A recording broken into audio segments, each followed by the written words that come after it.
أكبر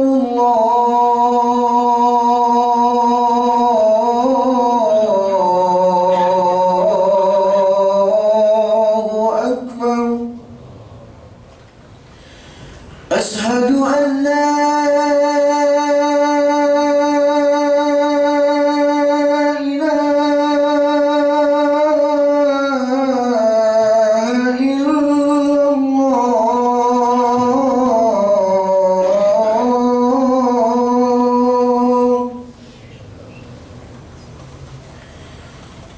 أشهد أن لا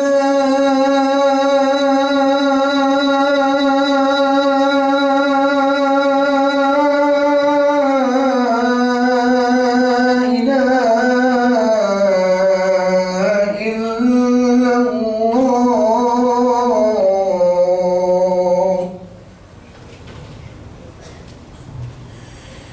أشهد أن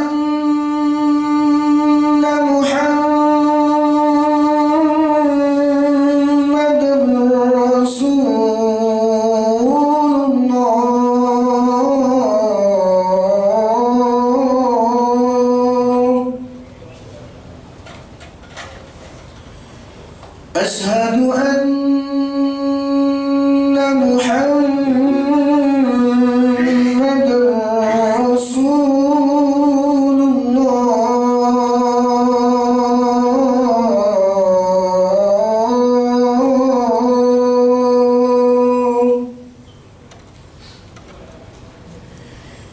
حي على الصلاة.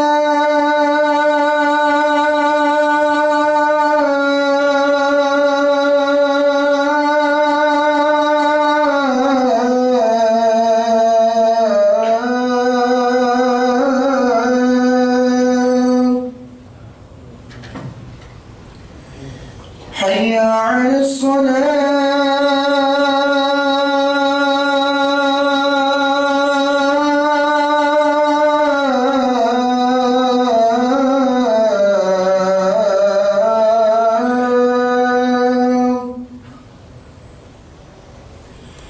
حي على الفلاح.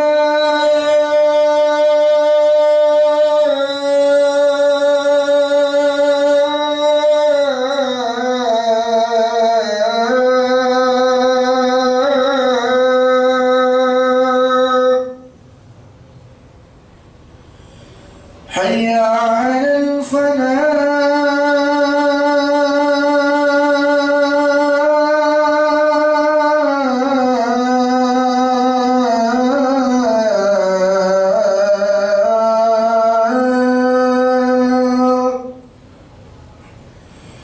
الله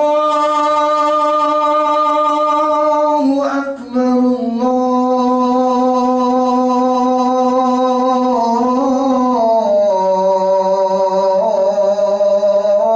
الله أكبر.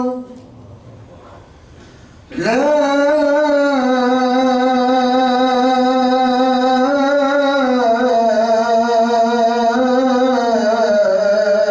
إله إلا الله.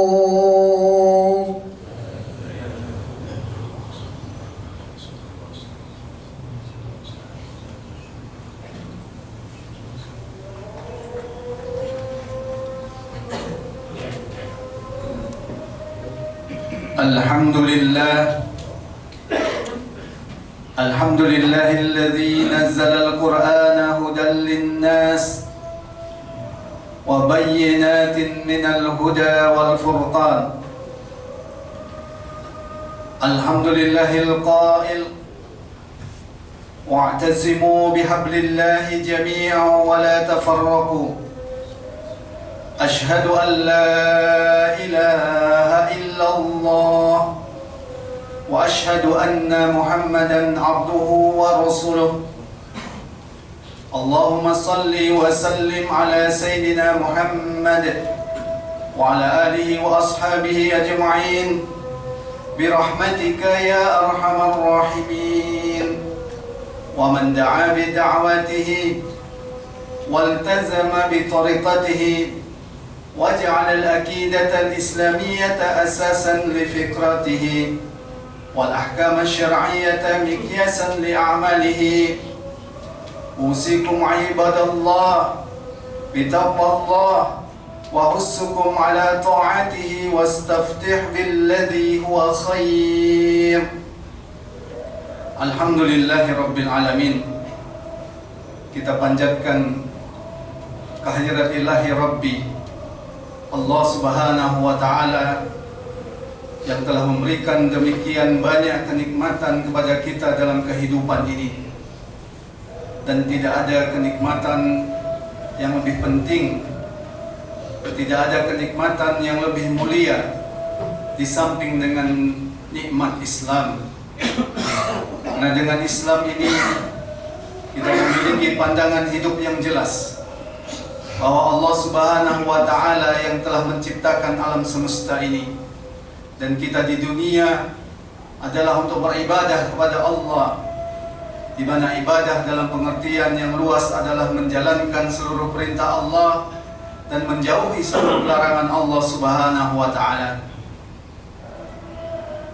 Demikian juga dengan pandangan hidup ini Islam menjelaskan bahwa semua kita akan kembali kepada Allah subhanahu wa ta'ala, mempertanggungjawabkan setiap perbuatan yang kita lakukan di muka bumi ini.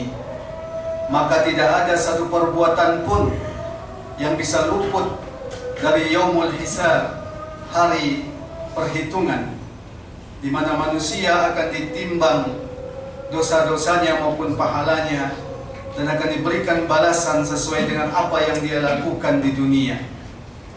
Kita juga bersyukur pada Allah subhanahu wa ta'ala yang telah menurunkan agama ini, sehingga kita memiliki miqyasul a'mal yang jelas, standar hidup yang jelas, standar hidup yang bukan berdasarkan kepada hawa nafsu manusia yang bisa berubah-ubah atau kepentingan manusia yang bisa berubah-ubah, tapi standar hidup yang bersumber dari Allah subhanahu wa ta'ala yang paling tahu apa yang paling baik untuk kita. Sidang Jumat yang dirahmati Allah subhanahu wa ta'ala, saat ini lebih dari 1,8 juta jamaah haji, calon jamaah haji di seluruh dunia sedang bersiap-siap melaksanakan ibadah haji. Dari Indonesia lebih kurang ada 241.000 calon jamaah haji yang bersiap-siap. Pada tanggal 8 Zulhijjah ini, kaum muslimin di tempat-tempat yang lain termasuk di kita melaksanakan saum tarwiyah, yang artinya saum ketika jamaah haji bersiap-siap untuk melakukan wukuf di Arafah pada tanggal 9 Zulhijjah besok. Maka pada tanggal 9 Zulhijjah besok kita juga disunahkan untuk melakukan saum yang dikenal dengan saum Arafah, di mana pahalanya adalah sangat besar karena akan menghapuskan dosa-dosa kita selama 2 tahun, sebagaimana sabda Rasulullah sallallahu alaihi wasallam, "Siyamu yauma Arafata ahtasibu 'ala Allah an yukaffira as-sanata allati qablahu was-sanata allati ba'dahu." Jadi saum pada hari Arafah, di mana kaum muslimin sedang berwukuf di Arafah, maka siapapun yang melakukannya akan kemudian dihapuskan dosa-dosanya di tahun yang lampau maupun di tahun yang akan datang. Sidang Jumat yang dirahmati Allah subhanahu wa ta'ala, adalah perkara yang penting untuk kita simak bagaimana khutbah Rasulullah sallallahu alaihi wasallam di padang Arafah pada haji yang dikenal sebagai haji wada, karena ini merupakan haji perpisahan, karena tidak lama setelah itu Rasulullah sallallahu alaihi wasallam meninggalkan kaum muslimin, wafat. Peristiwa ini terjadi pada tanggal 9 Zulhijjah tahun 10 Hijriah. Ada beberapa pesan penting dalam khutbah Rasulullah sallallahu alaihi wasallam pada tanggal 9 Zulhijjah di padang Arafah. Hal yang paling penting adalah Rasulullah sallallahu alaihi wasallam mengingatkan tentang perlindungan terhadap darah dan harta nyawa manusia. Rasulullah sallallahu alaihi wasallam bersabda dalam khutbahnya, "Inna dima'akum wa amwalakum haramun alaikum kahurmati yaumikum hadha fi syahrikum hadha fi baladikum hadha. Sungguh darah dan harta kalian adalah haram atau suci, seperti sucinya hari kalian ini, di negeri kalian ini, dan pada bulan kalian ini. Kalau kita lihat, ini menunjukkan bagaimana Rasulullah SAW mengingatkan kepada kita bahwa darah dan harta kaum muslimin itu sungguh suci, sebagaimana sucinya bulan Dzulhijjah ini, sebagaimana sucinya ibadah haji ini. Dalam Islam, masalah nyawa adalah masalah yang sangat penting. Maka tidak mengherankan kalau Allah Subhanahu wa taala di dalam Al-Qur'an mengingatkan kita, "Man qatala nafsan bighairi nafsin aw fasadin fil ardi faka'annama qatala an-nasi jami'an wa man ahyaha faka'annama ahyan nasa jami'an." Barang siapa yang membunuh seseorang bukan karena orang itu membunuh orang lain, atau bukan karena dia berbuat kerusakan di muka bumi, maka seakan-akan dia telah membunuh semua manusia. Sebaliknya, barang siapa yang memelihara kehidupan seorang manusia, maka seakan-akan dia telah memelihara kehidupan semua manusia. Begitu pentingnya nyawa ini, sampai-sampai Rasulullah SAW bersabda, hancurnya, lenyapnya bumi beserta isinya ini adalah lebih ringan bagi Allah dibanding dengan pembunuhan seorang muslim. Rasulullah SAW bersabda, la zawalud dunya ahwanu indallah min qatli rajulin muslim. Sungguh lenyapnya dunia lebih ringan di sisi Allah daripada pembunuhan seorang muslim. Hal ini perlu kita perhatikan, karena saat sekarang ini nyawa manusia demikian dianggap murah, termasuk nyawa kaum muslimin, sebagaimana yang terjadi pada saudara-saudara kita di Gaza, di Rafah pada saat sekarang ini. Sejak Oktober sampai sekarang sudah lebih dari 36.000 menjadi syuhada. Demikian juga banyak diantaranya adalah anak-anak dan para wanita. Tidak hanya itu, rumah-rumah sakit dihancurkan, rumah-rumah sekolah dihancurkan. Sementara kalau kita lihat, Islam adalah agama yang sangat memperhatikan nyawa manusia. Sungguh perlu kita renungkan ketika Allah Subhanahu wa taala dalam Al-Qur'an berfirman, "Walakum fil qisasi hayatun ya ulil albab." Sesungguhnya dalam hukum qisas itu terdapat kehidupan, wahai orang-orang yang mau berfikir. Hukum qisas itu adalah hukuman mati bagi siapapun yang terbukti telah melakukan pembunuhan. Namun dalam hukum qisas itu Allah Subhanahu wa taala menyebutkan terdapat kehidupan.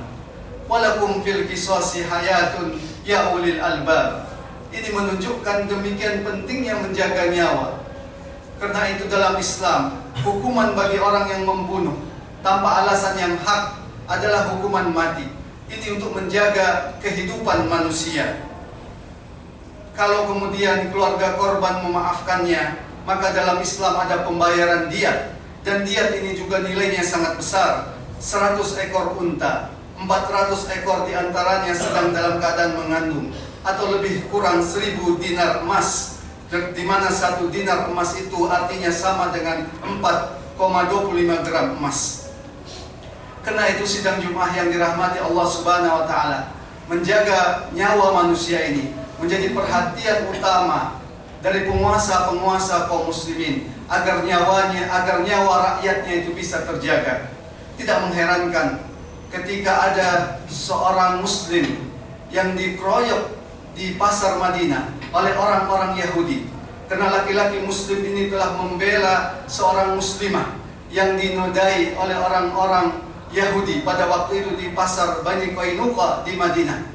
Apa yang dilakukan oleh Rasulullah SAW? Rasulullah SAW bertindak tegas. Yang dilakukan oleh Rasulullah adalah menghukum mati orang Yahudi yang telah membunuh nyawa seorang muslim itu dan mengusir orang-orang Yahudi dari Madinah. Karena itu artinya mereka telah melanggar perjanjian damai dengan kaum muslimin. Demikian juga ketika ada seorang wanita muslimah di kota Amuria, di sekitar Turki sekarang, yang saat itu dijajah atau sedang dikuasai oleh pasukan Romawi, berteriak memanggil-manggil Khalifah Al-Mu'tasim Billah karena dia dinodai oleh pasukan Romawi dengan teriakan yang menyayat hati, wa mu'tasimah, wa mu'tasimah. Di mana Khalifah Al-Mu'tasim Billah? Di mana Khalifah Al-Mu'tasim Billah? Ketika Khalifah Al-Mu'tasim Billah mendengar ada seorang muslimah yang dinodai oleh pasukan Romawi, maka apa yang dilakukan oleh Khalifah Al-Mu'tasim Billah pada waktu itu? Mengirimkan pasukan yang panjangnya dari ujung kota Baghdad yang satu sehingga sampai kemudian ke ujung kota Baghdad yang lain. Dalam sejarah disebutkan 3.000 tentara Romawi dibunuh dan 30.000 menjadi tawanan. Ini adalah bukti bagaimana Islam sangat menjaga nyawa manusia. Karena itu sidang Jumat yang dirahmati Allah Subhanahu wa taala, apa yang terjadi pada saudara-saudara kita di Palestina ini harus menjadi perhatian besar kita, karena ini terkait dengan nyawa manusia, terkait dengan nyawa seorang muslim. Tidakkah kita menyimak apa yang dikatakan oleh Rasulullah, la zawadud dunya ahwan 'ala Allah min qatli rajulin muslim. Hancurnya bumi beserta isinya ini adalah lebih ringan bagi Allah dibanding dengan terbunuhnya nyawa seorang muslim. Sekarang ini lebih dari 35.000 nyawa kaum muslimin telah terbunuh di sana. Ini sungguh harus menjadi perhatian umat Islam, menjadi perhatian kaum muslimin, terutama menjadi perhatian penguasa-penguasa Arab yang dekat di Palestina. Sidang Jumat yang dirahmati Allah Subhanahu wa taala, adalah penting juga kita menyimak pesan Rasulullah SAW yang lain dalam khutbah di Arafah. Rasulullah SAW mengingatkan kita bahwa umat Islam ini adalah umat yang satu. Rasulullah bersabda, ya ayuhan nas, ala inna rabbakum wahidun wa inna abakum wahidun, ala la fadla li arabiyyin ala ajamiyyin wala ajamiyyin ala arabiyyin wala li ahmara ala aswad wala aswada ala al-ahmar illa bitaqwa. Wahai manusia, ingatlah Tuhan kalian satu, Bapa kalian satu. Ingatlah tidak ada keutamaan orang-orang Arab di atas orang-orang non-Arab, dan bagi non-Arab atas orang-orang Arab, dan tidak pula keutamaan bagi orang berkulit putih atas yang berkulit hitam dan sebaliknya, kecuali ketakwaannya. Inilah persamaan di dalam Islam, di mana manusia baik dan buruknya diukur bukan karena derajatnya, bukan karena pangkatnya, bukan karena kedudukannya, bukan karena warna kulitnya, tapi kemuliaan seorang muslim diukur oleh ketakwaannya kepada Allah Subhanahu wa taala. Dan takwa ini bisa dilakukan oleh siapapun, betapa miskinnya dia, betapa kayanya dia, betapa tinggi jabatannya pun dia, maka dia bisa bertakwa kepada Allah Subhanahu wa taala. Inilah pesan penting Rasulullah sallallahu alaihi wasallam. Barakallahu li wa lakum fil Qur'anil azim.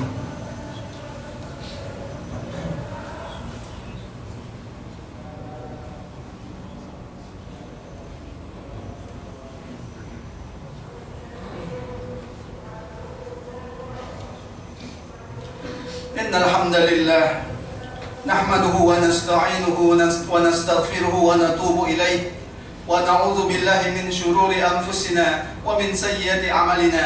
من يهد الله فلا مضل له ومن يضلله فلا هادي له. أشهد أن لا إله إلا الله وأشهد أن محمدا عبده ورسوله. اللهم صل وسلم على سيدنا محمد وعلى آله وأصحابه ومن تبعهم بإحسان إلى يوم الدين. يا أيها الذين آمنوا اتقوا الله حق تقاته ولا تموتن إلا وأنتم مسلمون. اللهم صل وسلم على سيدنا محمد. اللهم اغفر للمسلمين والمسلمات، للمؤمنين والمؤمنات، الأحياء منهم والأموات. اللهم أرنا الحق حقا وارزقنا اتباعه، وأرنا الباطل باطلا وارزقنا اجتنابه. ربنا لا تزغ قلوبنا بعد إذ هديتنا وهب لنا من لدنك رحمة إنك أنت الوهاب. اللهم إنا نسألك سلامة في ديننا وعافية في جسدنا وزيادة في علمنا وبركة في رزقنا وتوبة قبل الموت ورحمة عند الموت ومغفرة بعد الموت. اللهم هون علينا في سكرات الموت والنجاة من النار والعفو عند الحساب. اللهم أهلك الكفرة والمشركين وأنزل أعداءنا أعداءك أعداء الدين. اللهم أعز الإسلام والمسلمين وألف بين قلوبهم وأصلح ذات بينهم وانصرهم على عدوك وعدوهم. سبحان ربك رب العزة عما يصفون وسلام على المرسلين والحمد لله رب العالمين. عباد الله، إن الله يأمر بالعدل والإحسان وإيتاء ذي القربى وينهى عن الفحشاء والمنكر والبغي يعظكم لعلكم تذكرون ولذكر الله أكبر. الله أكبر الله أكبر. أشهد أن لا إله إلا الله. أشهد أن محمدا رسول الله. حي على الصلاة حي على الفلاح. قد قامت الصلاة قد قامت الصلاة. الله أكبر الله أكبر. لا إله إلا الله. لا إله إلا الله. سووا صفوفكم. Safnya diluruskan, dirapatkan. I'tadilu. Shalli. Allahu Akbar.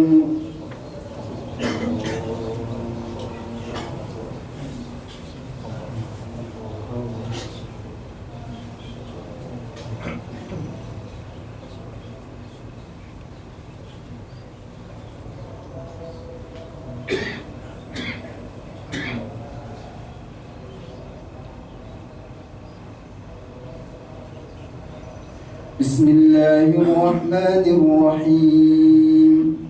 الحمد لله رب العالمين الرحمن الرحيم مالك يوم الدين. إياك نعبد وإياك نستعين. اهدنا الصراط المستقيم صراط الذين أنعمت عليهم غير المغضوب عليهم ولا الضالين.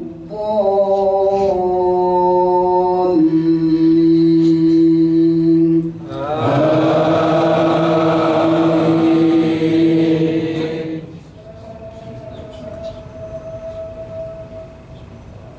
بسم الله الرحمن الرحيم. يا أيها الذين آمنوا استعينوا بالصبر والصلاة إن الله مع الصابرين. ولا تقولوا لمن يقتل في سبيل الله أموات بل أحياء ولكن لا تشعرون. ولنبلونكم بشيء من الخوف والجوع ونقص من الأموال والأنفس والثمرات وبشر الصابرين الذين إذا أصابتهم مصيبة قالوا إنا لله وإنا إليه راجعون. أولئك عليهم صلوات من ربهم ورحمة وأولئك هم المهتدون. الله أكبر.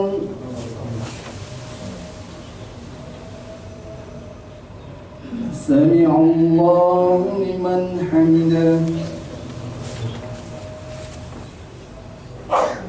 الله أكبر.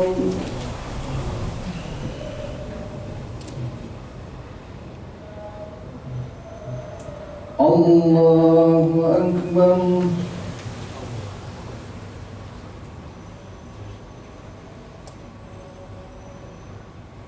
الله أكبر.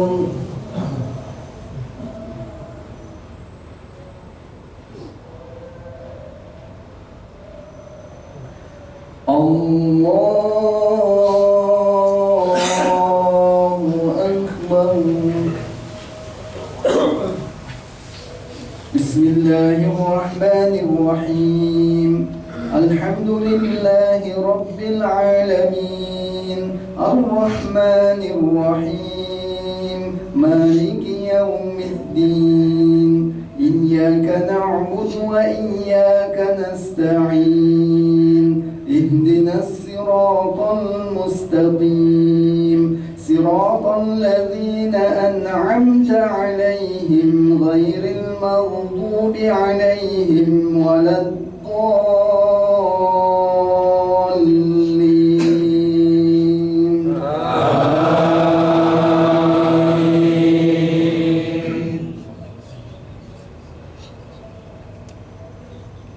بسم الله الرحمن الرحيم ألهاكم التكاثر حتى زرتم المقابر كلا سوف تعلمون ثم كلا سوف تعلمون كلا لو تعلمون علم اليقين لترون الجحيم ثم لترونها عين اليقين ثم لتسألن يومئذ عن النعيم الله أكبر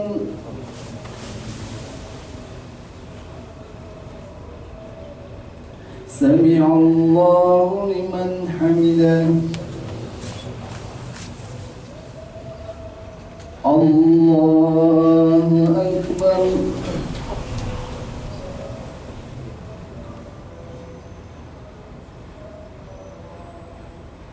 الله أكبر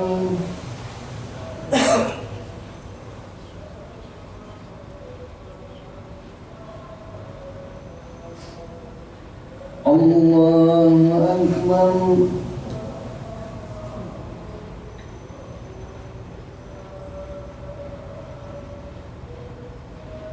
الله أكبر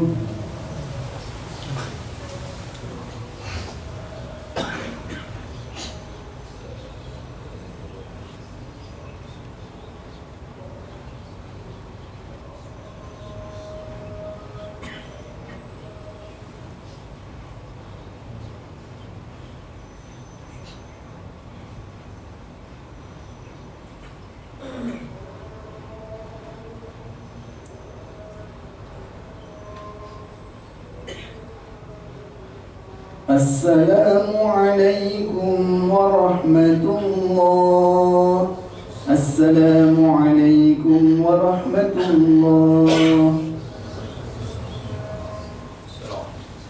استغفر الله العظيم استغفر الله العظيم استغفر الله العظيم لا إله إلا هو الحي القيوم استغفر الله العظيم استغفر الله العظيم استغفر الله العظيم الذي لا إله إلا هو الحي القيوم لا إله إلا الله وحده لا شريك له له الملك وله الحمد يحيي ويميت وهو على كل شيء قدير لا إله إلا الله وحده لا شريك له له الملك وله الحمد يحيي ويميت وهو على كل شيء قدير لا إله إلا الله وحده لا شريك له له الملك وله الحمد يحيي ويميت وهو على كل شيء قدير اللهم صل من النار اللهم اجرني من النار اللهم اجرني من النار اللهم أنت السلام ومنك السلام عليك يا رب السلام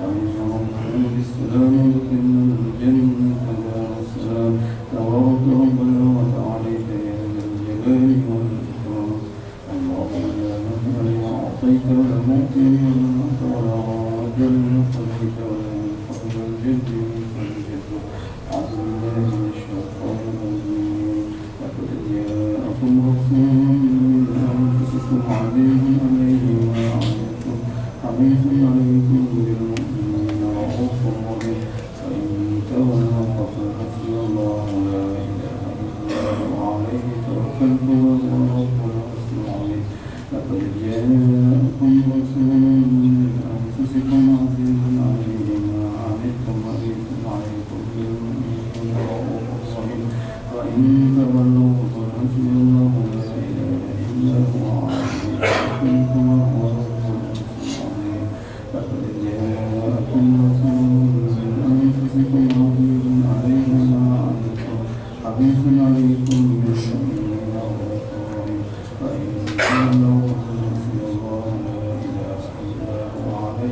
لا إله إلا الله الله أكبر بسم الله الرحمن الرحيم قل هو الله أحد الله الصمد لم يلد ولم يكن له كفوا أحد بسم الله الرحمن الرحيم قل هو الله الصمد لم يلد ولم يولد ولم يكن له كفوا أحد بسم الله الرحمن الرحيم قل هو الله أحد الله الصمد لم يلد ولم يولد ولم يكن له لا إله إلا الله الله أكبر بسم الله الرحمن الرحيم قل أعوذ برب الفلق ومن خلق ومن شر غاسق إذا وقب ومن شر النفاثات في العقد ومن شر حاسد إذا حسد لا إله إلا الله الله أكبر بسم الله الرحمن الرحيم قل أعوذ برب الناس ملك الناس إله الناس من شر الوسواس الخناس الذي يوسوس في صدور الناس من الجنة والناس لا إله إلا الله الله أكبر بسم الله الرحمن الرحيم الحمد لله رب العالمين الرحمن الرحيم مالك يوم الدين إياك نعبد وإياك نستعين اهدنا الصراط المستقيم صراط الذين أنعمت عليهم غير المغضوب عليهم ولا الضالين بسم الله الرحمن الرحيم ذلك الكتاب لا ريب فيه هدى للمتقين الذين يؤمنون بالغيب ويقيمون الصلاة ومما رزقناهم ينفقون والذين يؤمنون بما أنزل إليك وما أنزل من قبلك وبالآخرة هم يوقنون أولئك على هدى من ربهم وأولئك هم المفلحون وإله إله واحد لا إله إلا هو الله لا إله إلا هو لا تأخذه سنة له ما في السماوات والأرض ومن الذي يشفع عنده إلا وعلى الله ولا يحيط بشيء من علمه إلا وسع كرسيه السماوات والأرض ولا يئوده حفظهما شهد الله أنه لا إله إلا هو لا إله إلا هو إن الدين عند الله الإسلام قل اللهم لك الملك تؤتي الملك من تشاء وتعز من تشاء وتذل من تشاء بيدك الخير إنك على كل شيء قدير تولد الليل في النهار وتولد النهار في الليل